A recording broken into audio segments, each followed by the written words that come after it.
Hey everybody, and welcome to another episode of 30 Teams in 30 Days here on Behind the Score Sports. I'm your host, Andrew Shaw, and going to go into more in depth with the second half of the uh, 30 teams leading up to the baseball season. Getting really excited. The Blue Jays just put out another video on TikTok, getting everybody ramped up for the season, showing off their facilities down in Dunedin. So it's definitely an exciting time of the year and gets more exciting as time comes along. Today we're going to be talking about the Detroit Tigers. And I'd love to give a shout out to my friend Lindsay Lee, as this is her favorite team. One of the big reasons is because Justin Verlander used to be in Detroit. So, anyways, we'll get started by looking at the 2021 lineup. The stats that I have here for making my decision going more in depth are from MLB.com. First, leading off, I have Isaac Paredes. He bats right. Average is 273 with a 370 career on base percentage. This guy knows how to get on base, so it's a great person to put at the top of the lineup there. He actually has the highest on base percentage outside of Grayson Grainer, the catcher. Next, I have Jonathan Scope batting second. He's a right-hander, batting 327, 368 percentage.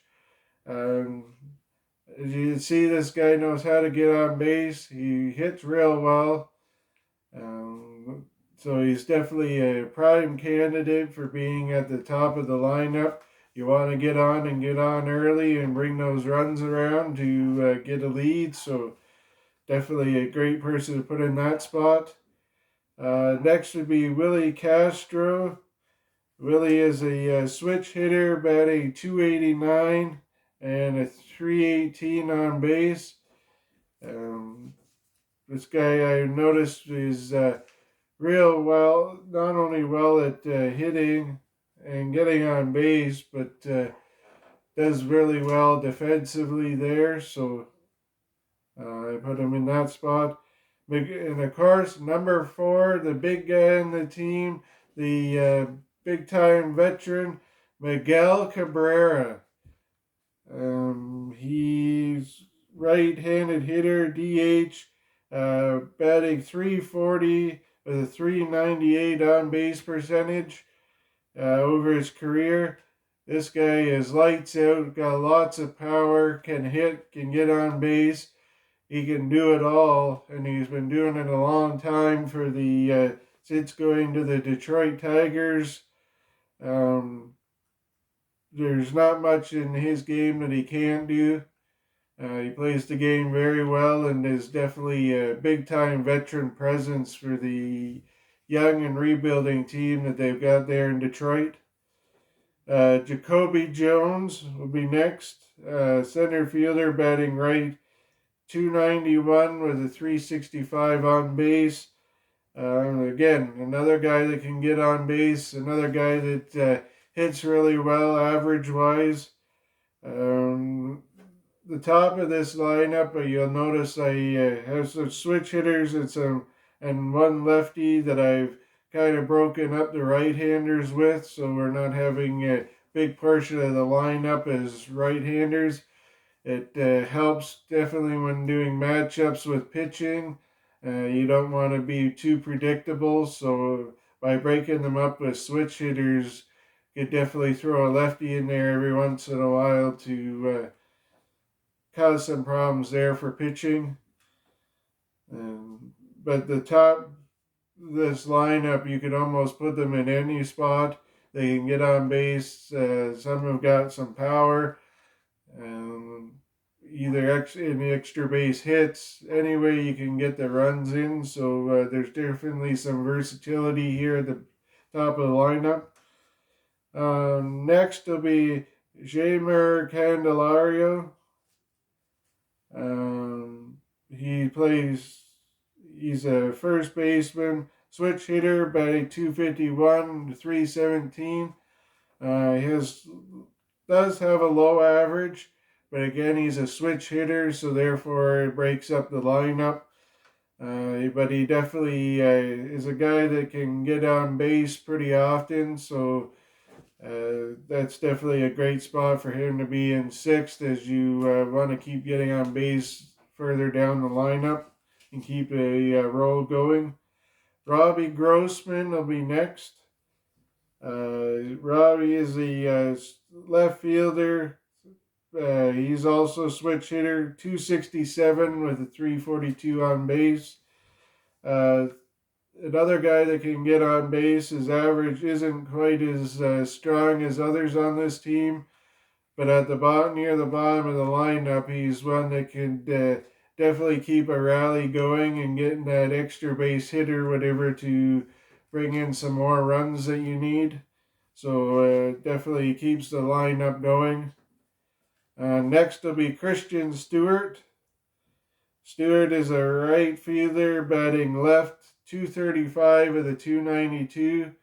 As you notice, his numbers aren't quite as great as the other people on this team, but he's definitely a guy that will contribute a lot and grow as this team grows.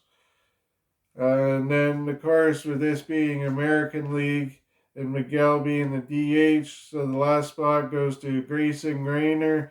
He's a catcher batting right with a 306 average and a 412 on base. This guy can hit. This guy can get on base.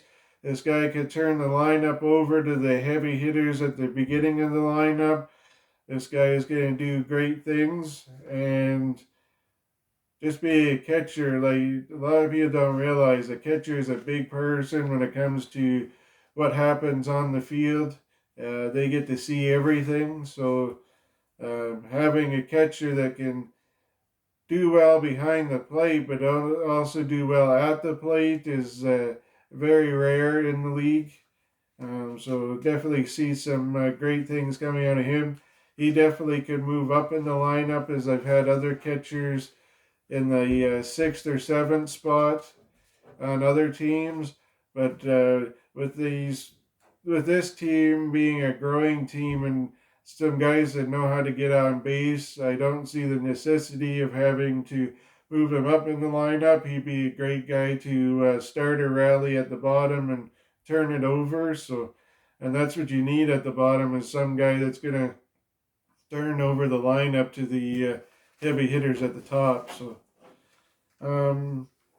then the utility guys I have for this year would be Nico Goodrum. He's a fielder. Harold Castro, Derek Hill, and Jake Rogers is the other guys to fill out the team there. Then we switch over to the pitching rotation. Number one, I have Matthew Boyd. I see him having a good season there. Tarek Skubal, Casey Mize, Michael Fulmer, Spencer Turnbull, and Jose Urania. I have a 6 here only because it's a rebuilding team, so it gives a great opportunity to see other guys in the organization and what they might be able to do as starters as well. But Turnbull and Urania, I could definitely see switching between the 5th and 6th spot. Could be spot starts there, so could open up 2 opportunities for other people as well. But yeah, that's what I have for the lineup and rotation for the Tigers. Other storylines, this rebuild is looking pretty complete there. I think they've got a pretty good handle on the guys that they have going in there. Based on career average and on-base percentage, they're well on their way to getting people that can hit, have power, and can get on base, which is what every team needs.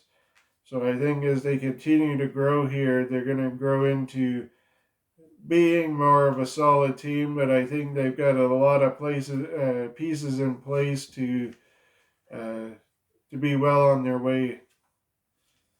Could rotation get a familiar face within the next couple of years? Well, this will be a big thing that'll be talked about as Justin Verlander's contract is nearing the end here in the next couple seasons. Houston, as I mentioned before in their podcast, I see that team as a team that's going to be rebuilding.